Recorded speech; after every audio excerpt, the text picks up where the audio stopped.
Yo, what is going on, everybody? Welcome back to the latest episode of the Tim King Show. As always, your boy TK in the house. Well, if you're watching, you know I got a familiar face in the house, man. I got my Game Breaker Sports tag team partner in the house. Streets, what's good, brother? How you feeling tonight? It's been a long time, like a really long time since I've done anything on any pod or any that matter. Feels like February, maybe January. Feels good to be back, though. That I could tell you. You're speaking like February, January of this year or last year? Was it? No. Oh, yeah, you are right. Maybe. No, when was it? Crap. I don't know. I don't even remember the last one. No, it was. We were doing like NFL preseason. Yeah, when we were doing our drafts and shit over on Game Breakers. Yeah, that's where it was for sure. Yeah, it's been, I haven't been on the flagship since I put on a suit and tie and did I think Len Mel Kiper during the draft. Oh, so you haven't been over here on the debate network in quite some time, huh? Okay. Correct. All right. Well, man, thank you so much for joining me today, dude. It's weird, like having you on the Tim King Show as I was just doing Game Breaker. So whatever. In my head, this isn't the Tim King Show. In my head, this is just some other version of Game Breaker. No. This is the Tim King Show. But it is what it is. And the chat is already popping. Gabby, what's up, girl? Thanks for being here early. Steven, my guy, what's up? Definitely, we will definitely get into some Bears talk before we do WWE. Just very, very quick. We only got an hour, so we're gonna pound town what we can get into and go from there. But yeah, definitely smash that like button, guys. Smash the subscribe button. These guys are live over here on the Debate Network every single night. Watch alongs, Justin, Ivan, Dom, Kayla, just every single night doing their thing. So we really appreciate any like on the video, subscribe to the channel. They'll be live again tonight for TNA Impact, the watch along. So definitely check them out. But Chris, what's up, man? King, what's good? Zach, what's up on National Cheese Doodle Day? And Steven, again, man, appreciate you. He says, last time I saw Streets, he was wearing that suit for the NFL draft. Oh, I told you. Yes. Poppy, what's up, bro? Which, speaking, by the way, we're like a month out from that again. We're gonna have to start planning that soon, dude. Yeah, no, we'll have to start. I think I was out of town last year for it, so you handled the hosting duties, and you did a phenomenal job as Streets Kuiper, or however you referred to yourself that night, Streets McShay or whatever. All right, but there was like 1,000 people on. It was awesome. Hell yeah, Justin. You got to get Streets more back on here. Poppy saying the same thing. Need Streets back for the NFL draft. Let's go, baby. But all right, we got an hour. So we need to pound what we can pound in this hour. A lot of WWE, as the title says, WWE is hot. And for me to be saying WWE is hot, that's a pretty big thing because going into Elimination Chamber, I felt pretty fucking cold about it. So we definitely want to hit WWE, but it's always Chicago Bears around here. Like Poppy made that beautiful logo. Orange and blue. Look at it. Did you see this? I got good, better, best, cardiac arrest, dude. Like, I mean, we're happy to all be alive after that season. Right, dude. So we got a lot going on. We just traded DJ Moore today to the Bills. So that $25 million that he was owed this year is off the books, converting to positive salary cap for us. We got a second round pick in return, which I thought was real sexy. Our center's retiring. Drew Dahlman, Pro Bowl center, 27-year-old stud. Like, that literally hurt my heart a little bit. Like, it was a gut punch. Literal gut punch. It was yeah. That's putting it nicely. No, it was. Because, and you're sitting here over the last 2 days being Mr. Positive about it, and that's fine. You can give your spin, whatever. But I'm sitting here like, damn, dude, from left guard to right tackle, we were so money last year. And now it's kind of like we got to start that over. Not start it over again. We just need to patch hole a huge area of strength. So I don't know, talk about the moves and talk about the Max move, what you just heard, and let's roll, baby. So I'll start with center real quick because that was the one where the gut punch happened. So I'll just be quick on that one. First off, I want to wish Drew Dahlman a happy retirement. Like, if your mind's, when you play a Warrior game, if your mind and your body just ain't in it, you're doing your whole team a disservice. So he knew, like, I gotta get out now. I have a Stanford brain. Like, my dad played. I saw the deterioration of there. Like, I can't put it all in there anymore because I want to be there for my kids and do other stuff. Go for it. the Bears obviously knew before we found out anyways. They were already talking to centers at the combine and blah, blah, blah. I'm just glad they did it now instead of wait till camp and then he decides I'm out, because there's a good 4 or 5 decent centers right now in free agencies. That's why I'm not worried. You could shop top shelf. You can even get a stopgap center. They have 2 second-round picks now. So we'll talk about that at another time, but there's going to be plenty of centers around that range too that they could even get if they need to. And then just draft one and get your future there. DJ, we all knew it was coming. That was him and Edmonds are probably the 2 most obvious things on planet Earth that was coming out of this. I'm happy that DJ's going to Buffalo. They didn't send him off to play with the rookie quarterback or to the Jets or to do anything. They treated him good here. They put him on a contender. He gets Josh Allen. And that's fantastic for him. Brian Poles seems to do good for his guys too when he does move them, which is it's a quality of Brian Poles that he seems to have with some of these guys. So, but you have Luther Burden, you have Roma Dunze, you have Colston Loveland. You can't pay your fourth guy in targets on the team $25 million. You just can't do it. Not when your defense is lax. So that was a big move coming. I'm shocked they got a second. Now that they got that second, it's getting spicy out there since someone's on the radio right now in Dallas saying the Bears are the team that are offering 2 first-round picks for Max Crosby. So maybe with the fact they have 2 seconds, they feel a little more because what were they going to do in that first round, right? D-line. D-line. Your D-lineman there, and you just got the second-round pick, recoup for the first-round pick, and, well, fuck next year. We'll worry about next year when next year comes, right? Yep, you figure that out next year. Sylvie said something today from our local radio station here. He was like, you can't be a continual contender if you don't at least go back-to-back. So go back-to-back and be good, and then you figure out that third year. No, I agree. Listen, 2 firsts seems so steep, and it's more than just 2 firsts, right? And I'm going to address what Ivan said. The NFL salary cap did go up as it continues to go up every year, which is awesome. But with the salary cap going up, you have to remember that players get paid more. So it's like, sure, the cap is going up, but positional value also is going to continue to rise. So the cap goes up, players are going to get paid more, so it's kind of like goes hand in hand. Tyler Linderbaum, the top center on the market, might be top 3 center in all of NFL, is going to break the bank. And it's going to be the most outrageous center contract that anyone's ever seen. Well, it would be cool if we did get Linderbaum, no doubt, because then once again, from left guard to right tackle, holy shit, right? Like, that's phenomenal. What a strength. But the Max Crosby thing, to me, it's real interesting. And I was the one beating my chest all off season, like, get Max, get Max. You listen, it's more than just what he does on the field. The dude is a fucking locker room leader. He's an animal off the field. Like, he's just one of those guys, right? And if you have Caleb leading on offense and you got Max Crosby leading on defense, I think you're in an okay spot. And for pick 25, I'm fine with it now that we recoup this second-round pick. Next year's pick, fuck it. It's going to be pick 30, right? Let's hope it's 30, 31, maybe 32. Like, at the end of the day, that pick should be in the 30s if we're progressing the way we're progressing. If we're getting Max and Linderbaum, and then we're going to makeshift piece together our linebackers, our secondary, maybe tech. You're not even going to make shift it. This draft is so deep when it comes to defensive line, all linemen really. Linebacker, there's going to be all pro linebackers taken 3rd, 4th round in this draft. That's just how deep it is when it's all said. Like, you're good secondary help. It's all there. If this is a draft, you need a wide receiver, a running back, or a quarterback. I'm going to say this nicely. You're fucked. But everywhere else, we don't need any of that shit, dude. So we're fucking golden there, right? Like, yep. So that's big for us. That's fucking. But now we'll see how it goes. Now I doom scroll on Twitter for the next hour while we're doing this. Just doom scroll. Because shit just got real now. The DJ trade made shit just get real, right? What did I tell you though? Like an hour ago, I said something. It's bound to happen while we're doing this, talking WWE. It's almost poetic that it's has to happen while we're doing this. Because we need to talk WWE, damn it. There's correct. As someone who's been very down on WWE over the last 6 months, 8 months, 9 months, year, WWE is over the last couple of weeks been really good. So I'd love to get into that. But yeah, I mean, overall for the Bears, right now, Chef Poles is cooking. I do like what you said. It's really cool to see him take care of his players the way he took care of Fields to the Steelers last year, making sure that DJ, you said it earlier in our chat, making sure DJ didn't go to a place like the Jets or the Dolphins. He traded DJ to Buffalo. Kudos. Josh Allen's now the best quarterback that DJ's ever played with. So, oh, yeah. and huge, right? Like, so that's awesome. Yeah. Thank you, Buffalo. Sure.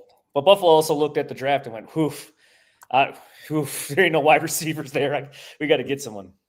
Yeah. Well, dude, I thought it was a great trade for both sides. Josh Allen's needed someone in a bad way. So, no, it's good. I'm excited for the Bears. We'll definitely hop back on and do Bears football talk here sooner than later. But, bro, let's swing over to that WWE. This is your playing ground, right? This is your field. This is what you like. If you first of all, last night, thank you guys, all you guys who tuned into the AEW Dynamite post show last night with me, De Niro, and Dom. Had a great time. So that's where my passion lies. But this is your baby. WWE is your baby, bro. Elimination Chamber. What I guess we'll go kind of match by match and talk about what happened on Raw. And we'll probably be able to hit every storyline that way. But just like kind of overall Elimination Chamber, what were your thoughts on the show? You were there. Give us your experience. So Jordan and I went, and once again, they have this way of like, even when I'm feeling, I don't even know the best word to describe it. Not down, but like bored, maybe a little bored. Like what's going to happen? They have a way when I go to just whoosh, suck me right back in. And then I'm like, whoop, there we go. Like the dopamine level goes through the roof. And I'm like, well, Wrestling Streets is back, baby. I needed that jet fuel to get me going again. And that's what happened. But I had a good time at the show. Obviously, we're in Chicago. CM Punk, the Bulls intro, AJ Lee wins. So you get a nice little kickstart right there with those two. Mm-hmm. But I was entertained too by both chamber matches. Pleasantly surprised with Randy Orton. That was a nice thing to see. But I had a good time. And I kind of, to quote Papa H, I mean, really, is it starting to feel like Mania season now?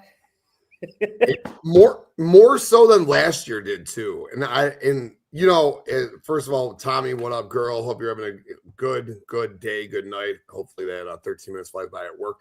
But I was very down on Elimination Chamber going into it. I thought it was very cookie cutter who was going to win. I thought Tiffany Stratton was going to win the women's. And then I thought that Cody was going to win the men's. Obviously, Punk was going to win. Thought AJ would win that championship. At very worst, AJ would win the match. Becky would cheat to retain, and we get the rematch at WrestleMania. But then the tag team championship changed on SmackDown on Friday night. And I was like, shit, well, Rhea and Io, which I still find to be very perplexing that they just randomly dropped the belts on a random episode of SmackDown like that, because I thought Riho was doing phenomenal as a team. I was like, well, they're not going to put Rhea Ripley in this fucking match and have her lose if she's not the tag team champion. So instantly I was like, well, Tiffy time is no more. It is going to Rhea time again. Everything inside of me, though, wanted Rhea to be taken out before the match started so Raquel could win. I really thought if they would have had Raquel win, it would have been Raquel, Liv, and Stephanie at WrestleMania. And then they could have done whatever with the SmackDown title with Jade that they wanted to do from their Tiffany, Charlotte, Alexa, whatever concoction. However, that's not sexy, right? Like that's not sexy at all. Doing Raquel, Liv, and Stephanie at this point. Liv could win. Raquel can turn face down the road. Maybe beat her at SummerSlam for the belt and give her that huge pop down the road, whatever. Rhea winning. Everyone's like, oh, she's the Roman Reigns of the women's division. Oh, well, yeah, she fucking is. Cool. And there's nothing wrong with that. She is the Roman Reigns of the women's division. You mean she's the biggest star? She's the most marketable? She's the best? Yeah, cool. She is.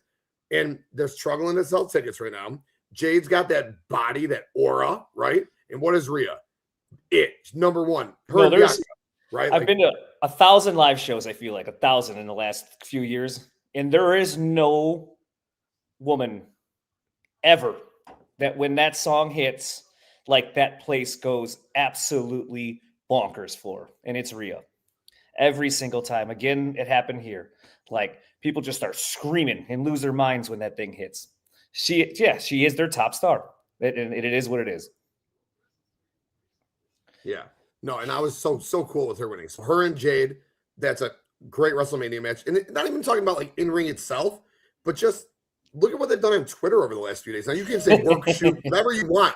But the fact that it's got so many people talking and discussing and arguing, is it a work? Is it a shoot? That's great. And if people didn't care about this story on Saturday night, I think they care about it a little bit more now. When you blur the lines of that work shoot, and it gets a little personal, we're probably going to talk about this again as we do this, but that's where the heat comes from. That's where people start tuning in like, I'm going to pay attention to this one. That's how you start building. Yeah, and that's why what I saw with Justin say, that's what I think we are building. We are building WrestleMania now. No, I think we are in a big way. And I think right now they're doing a far better job this year than they did last year. And I agree with Justin. I thought they were going to do Charlotte and Jade. I thought that's where they were going. When Charlotte wasn't in that match, I thought maybe Alexa. I don't know. But Jade Sullivan has been mad because she's defended it once in 100+ days, Steven. Like, that's WWE. I'm not here to hate. WWE's hot, and I'm here to talk kindly of WWE today. So I'm not here to dog the previous booking. But the title runs in general, and title reigns in general in WWE are pretty fucking weak. I know I don't try not to be negative when I do this here. I know why Jade has really never defended it, doesn't do anything. That was kind of put in a box, and they're saving it for WrestleMania. Yeah. Not to be very criticizing on her, but I've said it for a while. When they were doing the tag stuff, it was great. But like, I'm not sure she's capable of a long banger WrestleMania match yet, still to this day. And that's kind of how I feel about it and why I think that's kind of happened the way it's happened. Which also, if you're doing predictions, that's easily Rhea's going to win. And that's just basically how it's going to go. Yeah. That's what Steven said. I'm guessing Rhea's going to go over Jade. Justin said, "Meh isn't even the word to put it. It's been flat out bad." Yeah, you're the champion. You're not defending it. You're not there. It's bad.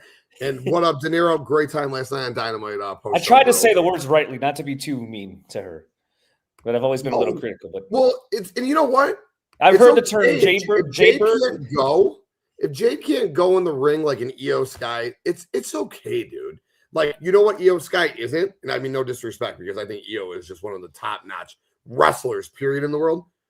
But Jade's a fucking statue, dude. She is a monument. Like, she is a fixture. Like, Io is just a woman who can go wrestle. You know what I'm saying? Jade doesn't need to wrestle. Jade's like what, I know you guys all hate the guy, but Jade's like what Vince McMahon fantasized over in the 80s and 90s, right? Like, that's the guys. That was why I heard Gunther dogging the Ultimate Warrior today, saying that was the lowest point in wrestling when Ultimate Warrior was world champion. And that's kind of like, I'm not trying to compare, but is Jade Cargill and Ultimate Warrior not the exact same thing? In a sense, yes. That's a nicer way to put it. Right. And maybe not Ultimate Warrior, maybe like Sid Vicious or something. Like maybe someone with even like less, because Ultimate Warrior had the tassels and the face paint and the music. Jade just has the look, right? Well, she got the character too, the whole Storm thing, the look, the whole I guess Warrior. I think Warrior's a good comp, actually. Yeah. But yeah, that'll be good. And yes, overall, I really enjoyed the women's match. And then we had another women's match right after it. AJ Lee took the Women's Intercontinental Championship off of Becky Lynch. I thought that match was fun. How did the crowd react to it? They loved it. It's AJ, so people were happy. Everyone was cheering. Chicago's mother, basically, in a sense. So it had moments, like it had some ups and downs as you go through it. I expected that, her first singles match in a long time. But overall, if I take the positives out of it, I enjoyed it, especially for her first singles match. Yeah, I thought it was awesome. And by the way, I hate the Becky hate of all of it. She does a phenomenal, like the Becky Hogan thing. She works well with others and trying to help them. And interesting, B. No, I love Becky. You know, I think Becky's the GOAT. I think even this heel, what she's doing right now, she's doing on purpose. All this over the top acting and dramatics that she has, going theatrics. That's all on purpose. I mean, she knows what she's doing. She's trying to get people to not like her, because what is she? She's a fucking heel. That she's trying to do her job. Like, I mean, right? CM Punk, Finn Balor. We don't have to talk too much about this. I thought the match was solid. I really do. I think Finn. I think you said it. I think he is a perfect dance partner for Punk at his age right now. Finn can still go in the ring, and then we get the Finn kind of sort of face turn after the match. So I loved all of that. We're in this, and I'm a Punk fan, so let me be clear. Maybe there's a little bias here as I say this, but like I love the old man Punk era that we're in. He could tell you he can't go it like he used to go in 2014 in the ring. He's almost 50 years old. But I think he does a good job selling it like he is an old man in that ring and like, whew, I don't know how I'm going to do this. And at the end of the day, the old man just keeps finding a way. And then the match gets cooking and they heat up a little bit. Some of the moves in that Finn match were incredible. Some of the, like that leg lock thing off the top rope was awesome.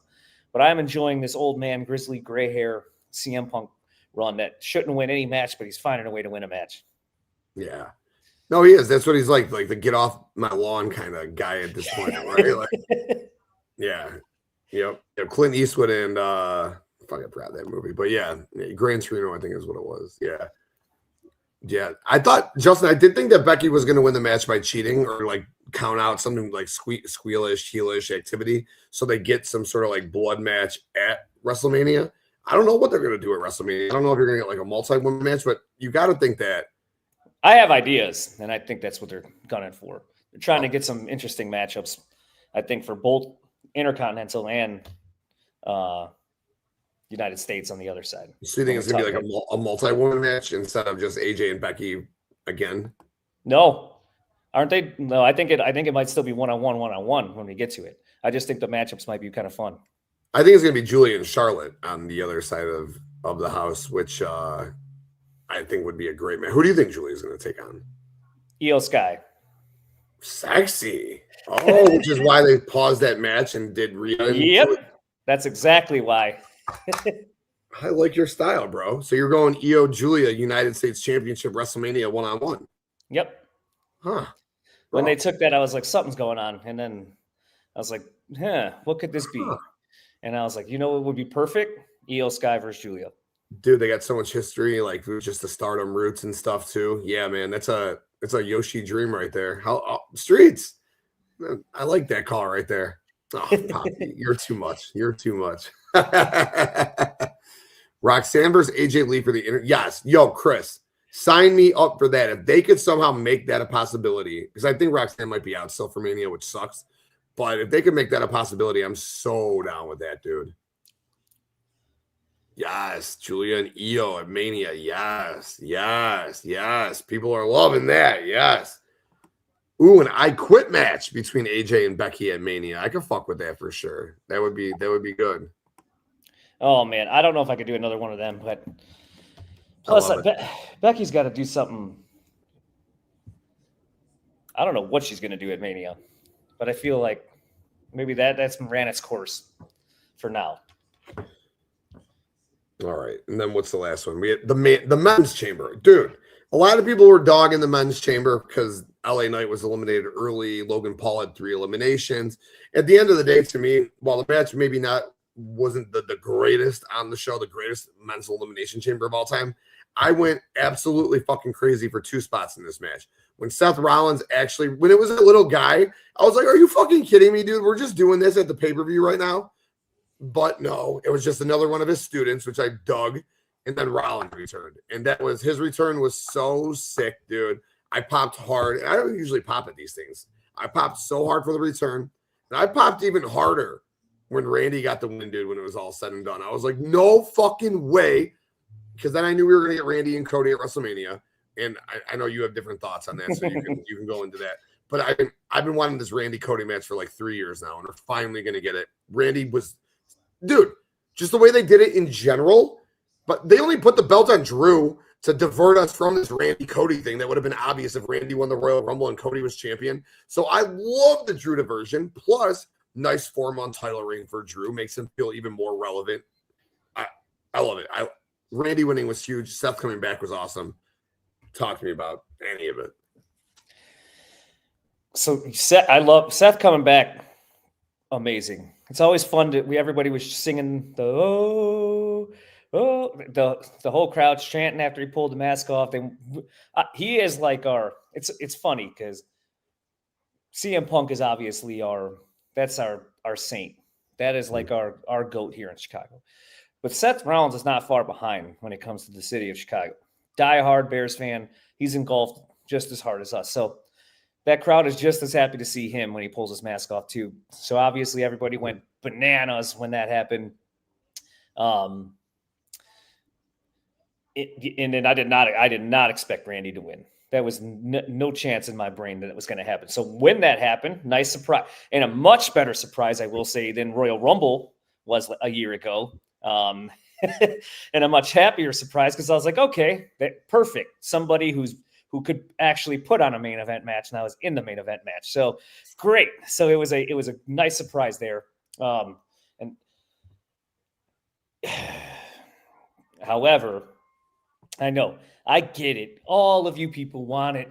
Oh, look, it's such the history and Cody and Randy and blah, blah, blah, blah, blah. And I just hate doing Drew dirty maybe like that. And now he loses on a stupid SmackDown. And now he gets to go into a non-title match at Mania. And I get the rumor he's leaving or something to film Highlander. So he wasn't going to win the match anyways. But when we get into people, I saw a comment already, the fatal 4-way or the triple threat or whatever the possibly could be there. I absolutely hate those when it comes to WrestleMania. I don't like them. I think the match can end up being fun, and I'm sure that's a great thing about it. But as I segue real quick here into Punk Roman, a one-on-one feud just gets dirtier and deeper and more personal, and the promos get better and better and better when it's one-on-one and they're going at each other than when they try to build with the triple threat. And that's my biggest gripe with them. So, like, if you're going to do Cody versus Randy, just do Cody versus Randy. I don't need Cody, Randy, and Drew in the match. Just do it. I like a good, nasty, just vile, evil, personal, old. I like when CM Punk's spreading Paul Bearer's ashes, or when Randy Orton's telling Rey Mysterio, like, Eddie went to hell. Like, I want Jaws. I like when Jaws drop. And it feels like we get that only when it's one-on-one. Like, you start trying to tie 3 people into promos and do this stuff, and then you're trying to tie 3 things into one. I hate it. That's why it's personal for me. Why I just like one-on-one. No, that's fair. You definitely get a lot more feelings involved, right? Like personal animosity. You're right. I think it'll be one-on-one. I think it's going to be Cody and Randy. I think that Cody Rhodes is going to win the championship tomorrow night from Drew McIntyre on SmackDown. I know Justin thinks it's going to be, he thinks it's going to be Cody and Randy, and then Drew and Jacob. It better be Drew versus Jacob. I don't want to. No, I don't need Nick Aldis. Look, dude. I don't need Nick Aldis. Did you see them when they went chest to chest after the Elimination Chamber? Nick Aldis is just as big as Drew McIntyre is, all right? This man's never got to show what he can do on the big stage. Give the man a fucking WrestleMania match against Drew wins. Drew goes over. Give Drew a WrestleMania win for once, because I feel like those are few and fucking far between for him. So give Drew a WrestleMania match. Give him a win, right? Over Nick Aldis. I think give Nick Aldis the shot. Give him the shot. And then Jacob Batu, Sami Zayn. Because if Sammy isn't for Jacob, then Sammy is missing a second straight WrestleMania. And to me, that is just fucking debauchery, dude. I saw a rumor. I kind of like it, by the way. I kind of like the rumor, that little dirt sheet. I'm not a dirt sheet guy. I'm not Dango or Dan there. But I saw it and I was like, ooh, I kind of dig that actually for Sammy if he doesn't go Jacob. I saw the Sammy versus Trick Williams at WrestleMania. I like that too. No, I do like that. I like that a lot. No, I do. I do. And then Trick gets the win in his first Mania match. Yeah, no, I like that. I thought that Trick Williams, Carmelo Hayes, some multi-man United States Championship match is kind of sort of how I'd go when I transition that belt to Trick right now, right away. Or maybe Trick's just too good for the U.S. title and Trick goes right to Trick in the Bank when that comes this year. Because Trick, he might be too good for that U.S. title already. He might be. He might be. So maybe he beats Sami Zayn at WrestleMania. He goes into Money in the Bank, wins Money in the Bank, and then he's tricking the bank all year. And flirt with some big names that are not doing anything over the mid-card thing for now. And then there you go. I think it's going to be Cody versus Randy and Drew and Aldis. All right. Yeah, we're on the same page, Nero. Aldis gives me Pierce vibes. Is going to have all these opportunities to wrestle, but it keeps back. I would have loved to see Pierce wrestle, though. Remember, Justin, that one Royal Rumble where it ended up being KO versus Roman for like the 7th straight Royal Rumble? And we thought we were going to get Adam Pearce and Roman. I wish that we would have actually got that. Now, obviously, it's a throwaway match. Roman would have choked him out and whatever, but it would have been fun. It would have been fun. Trick and Mello at Mania. Yeah, I could fuck with that too. But I think, as we were talking out loud about it, I think that US title might be too good for Trick, as crazy as that sounds. Because, sometimes dudes just have it. Sometimes they just have the aura. All of the it factor and aura that everyone wanted Mello to have, that's what Trick has, dude. And you could say it's the music. You could say it's the size. You could say whatever it is, dude. But Trick has it, right? He has it. So he enters the room, stage, whatever you want to call it, and their heads turn for Trick. Like this, everybody's saying whoop that Trick and the whole 9 yards, but like there's aura. That's what it is. He's the definition of aura. He is. No, he's so fun, dude. He is so fun. But all right, bro. That's Elimination Chamber. Let's swing to Raw. A couple of points I want to hit on Raw. Okay, we can make this segment all into one, as we did miss a major thing that happened at Elimination Chamber. The mystery box showed up, and we didn't miss Judas in your mind. No, it was Danhausen, but he got booed out of the building at the United Center, which is to be expected. I mean, WWE casuals don't know who the fuck this guy Danhausen is, and even if they did, they probably would have booed him anyways. But he had a very vital part on Raw as he cursed Dominic Mysterio, and Penta is the new Intercontinental Champion. Interesting. I feel like Penta's momentum has kind of hit a crazy ass halt.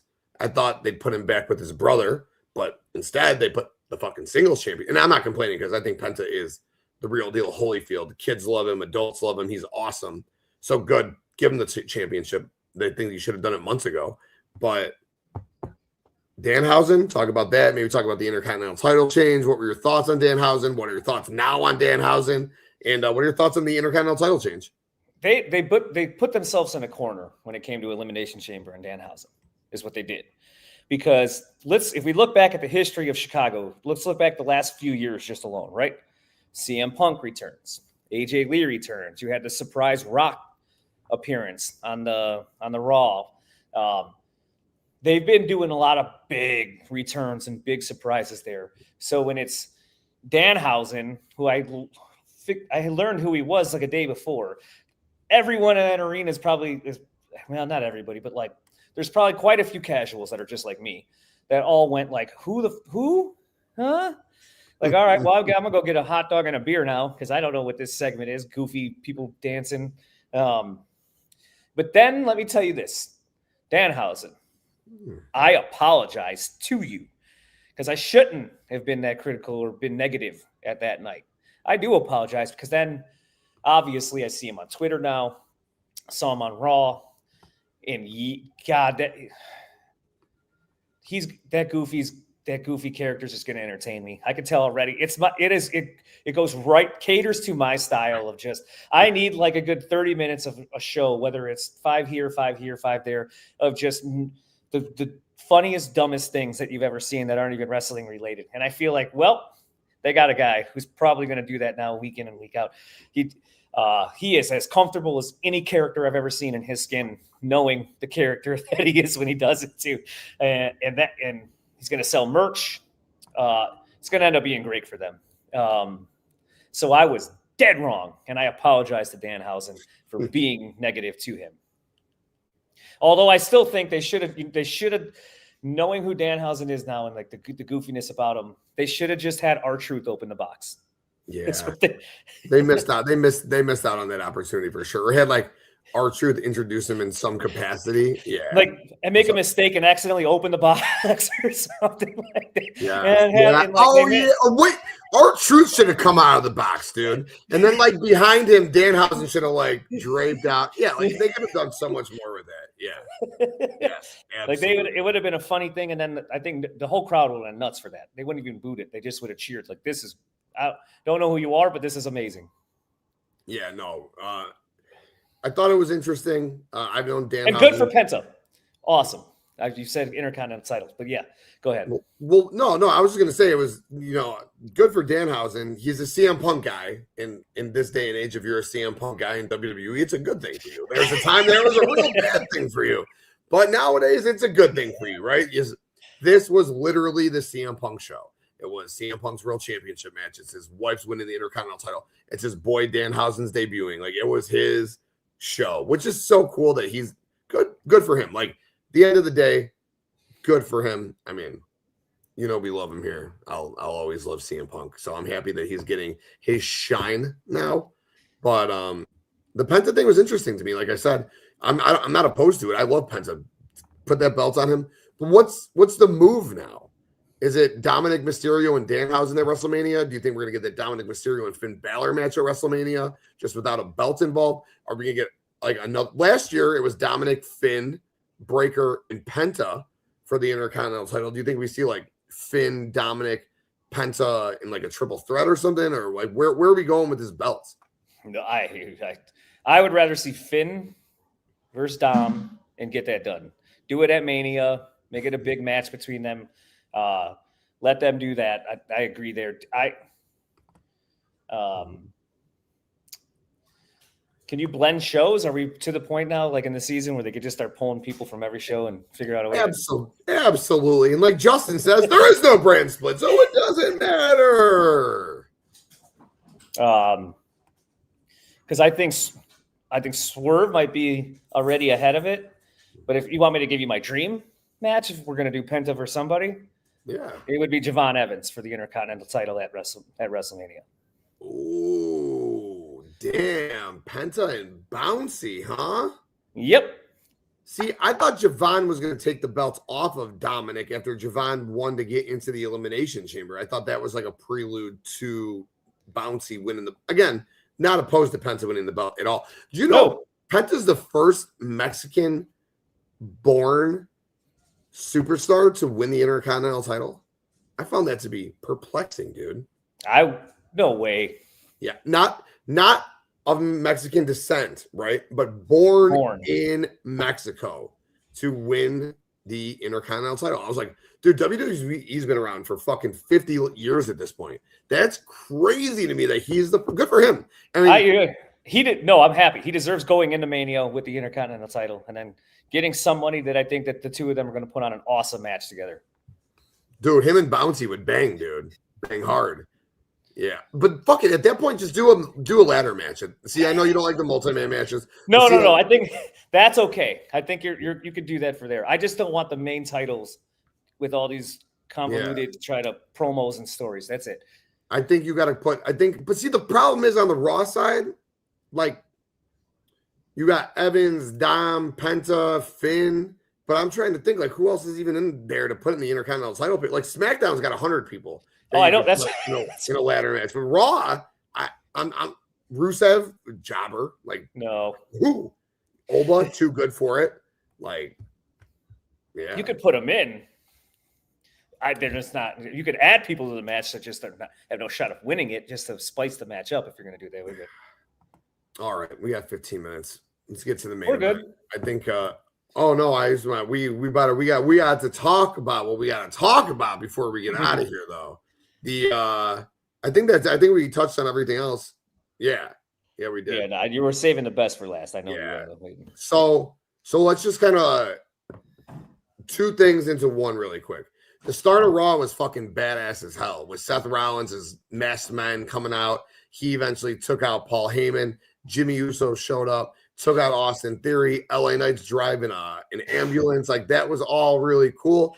So I guess my question to you is, before we get into the Punk and Roman stuff in the main event, where are we going with Rollins at WrestleMania? Are we getting Rollins in Logan Paul part 2? Or do you think we're saving that Brock Lesnar thing for Lesnar Rollins part 2? No, I think Brock's doing something different. I'm not even sure he's in this. I still think Braun Breaker will be back for WrestleMania. So there's 7 weeks to build it, and the timeline was 4 to 6, and that was a month ago. So I think that would be 8 weeks. Like, I feel like as they get close, they could do something crazy where Braun, like Austin Theory, gets hurt or something like that, and Braun Breaker comes out to be Logan Paul's tag team partner versus LA Knight and Seth or something. I don't know if you're getting a one-on-one, or you might just get Seth versus Braun still at the end of this. But I don't know what you do with LA Knight then. The fact he's driving the ambulance, so I'm kind of confused I have no idea the direction of where that's all headed. I know the teams and who's involved right now and doing all that. I just don't know how and who's facing each other. Yeah, you would think that Seth, LA Knight, the Usos, and then you got Braun, Brock, Austin, and Logan. Obviously, we're not going to get a 4-on-4, but you got to think in some capacity that those are going to be the matches. Because I don't think we're going to get Gunther and Brock, and I don't think we're going to get Brock and Oba yet, which sucks. I think either one of those matches would be so fire, but I don't think we're going to get either one of those. But all right. I think somehow that team versus that team in some capacity, in some way, are going to do something. Well, the thing for me is the Usos should be taking on Logan Paul and Austin Theory, I think, at WrestleMania, but we're like, right now, we're 7 weeks away, and I feel like we're setting that up for like a Raw, right? So I see. Oh, see that Justin said it. That's probably a good way to put it.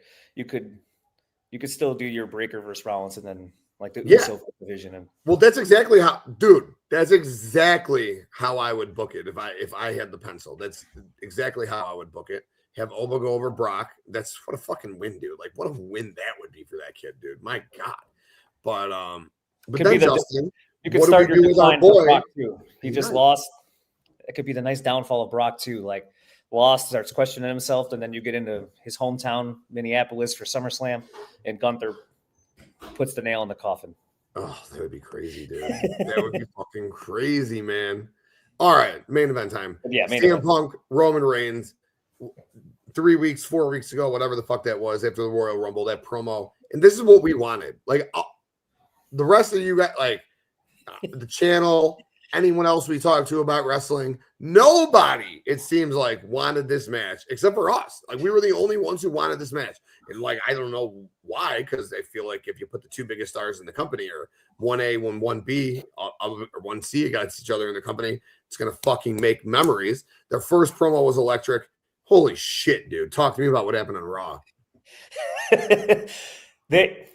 So this was it was the money match that they had. Seth was not, like, even with him around, I'm going to be brutally honest with you, that was still their money, the money match for them. One of them. They get two of them, obviously, for on the men's side. Punk's involved in both of them. Correct. But this was going to be the biggest when it came to, like, views, numbers, dollars, everything that they could put into it was always going to be these two. And just those two have the chemistry that WWE wished Rollins and Punk could have created when they got in. Dude, good. That is a huge other factor, because those two can work together. They've been from when they were on the team to not liking each other to every little thing in facial expression and skit that they do. Zebros, like, they just have better chemistry, and that's what makes it work. And that's what makes the last line Punk said deliver, and all the other stuff.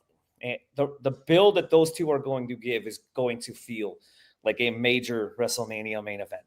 You know, we knew that it would be that before they even booked the match. So yeah, should have always been the match, and it's going to be awesome. Dude, can't wait. The promo, Punk I'm going to bury you with your dead dad. I mean, what is he, Christian Cage? Like, what are you doing, Punk? I wish I was on the Ivans one right now. I'd put all the father clips. I'd be bang, bang, bang, bang. Like, damn, I'm going to bury you with your daddy. Okay. Damn. And this is just, what'd you say, 7 weeks? Bro, last year? There's long way to.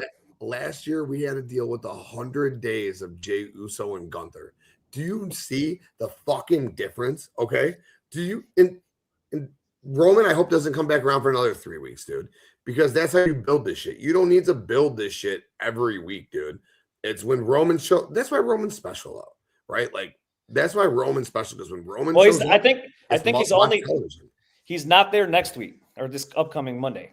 But I think he's literally there the rest of the time, though, on a schedule. So something close I saw. So that's fine, because 6 weeks isn't too much to build, but you don't want them in the ring 6 times. They're not going to fight. Like, there's not going to be any, like, there's no fighting. There's no match. There's no tag team match on each. Like, usually you could build a tag match on each side, 3-on-3. There's none of that. Like, none of that is going down. Because I saw a comment on X and somebody was like, "Oh, good Lord, if Vince was in charge, Punk and Roman would win the tag titles right now." They would! Bro, they'd be wrestling against the Vision, who would take them off the Usos just so they could get the tag titles. Yes. Dude, do you remember, like, when they used to do Undertaker and Shawn Michaels? against Batista and or no, it was Batista and Undertaker against Shawn Michaels and John Cena because they were both WrestleMania opponents. So he's like, oh, let's just fucking do a tag team match. Yeah, it's that they would so be doing something goofy like that for sure. But they're not going to be doing that now in this new era under this regime. So every other week, get in the ring, mix it up. Roman needs to shit all over Punk now, though. This is twice now, I feel like. Well, actually, the first one, Roman really held his own. Really held his own in the first one. The second one, I think Punk ate him this time. What do you think? I thought they were both. I hate doing like that. I hate scoring promo battles. Want to know why I hate scoring promo battles? Because unfortunately, to a lot of people on Twitter that somehow still believe this is real, in the end, the promo battles are scripted a lot, and they're scripted in a sense to like you get the beefy first part, I get the beefy last line a lot of times. So like when they do these things, they do it purposely how they say it and when they do them. So I hate scoring them. I thought they both did great, and I loved it. Yeah, hell yeah, dude. No, it's awesome. And it's going to be nothing but awesome leading up to the road to WrestleMania. And we're just getting started. We just wanted to hop on really quick. Like I said, this might have been another episode of the Tim King Show, but this felt very much so like Game Breakers, dude. And I needed to get back on with Streets. We could talk. We could have never gotten into WWE. We have so much Bears to discuss, but I was very happy that we got to break down some Chicago Bears talk for you guys. I was very happy that we got to talk some WWE for you guys. We still got a ton of people watching. I just want to thank you guys so very much for tuning in. We really appreciate you guys. We appreciate you guys, everything you guys do with the Debate Network.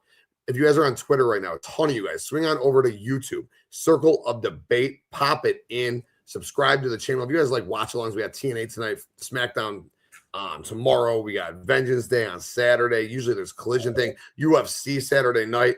Every single night these guys are live. So we really appreciate you guys. Swing on over, Circle of Debate on YouTube. Subscribe to the channel. But Streets, man, other than that, dude, like I said, I know we got a lot we can talk about. But did you have anything else pressing that you want to get off your chest before we dip on out of here? No, that was it. I had an awesome time. Thanks for bringing me on to this little wrestling chat. And now I get to doom scroll Twitter all night for NFL news, specifically Max Crosby alert. No, I know. That's it. What's next for you? When you coming back on? You doing a sports show or what's the word? Whatever you'd like to do. Okay. You let me know. Oh, good. Oh, good. It's in my hands. Oh, I'm guessing it's going. Look, it's going to be sports because of if whatever happens today or on. But remember, we got legal tampering on Monday, so free agency kicks off and it goes crazy on Monday. There's going to be a lot of NFL stuff to probably digest and talk about. So probably sports. Good. Yeah, we'll probably be back next week because I got a lot of Bears I want to get off my chest too. So we'll be back next week. We'll talk Bears, NFL, free agency, maybe some draft stuff coming up. But good. But yeah, Streets, thank you so much, bro. I greatly appreciate you joining me today, man. It was a fucking blast as always. And again, guys, if you're on Twitter, swing over to YouTube, Circle of Debate. If you're on YouTube, like the video, subscribe to the channel. We will be back live in about 3 hours for the TNA Impact Watch Along. But as always, T for Streets, for your boy TK, we out. Bang.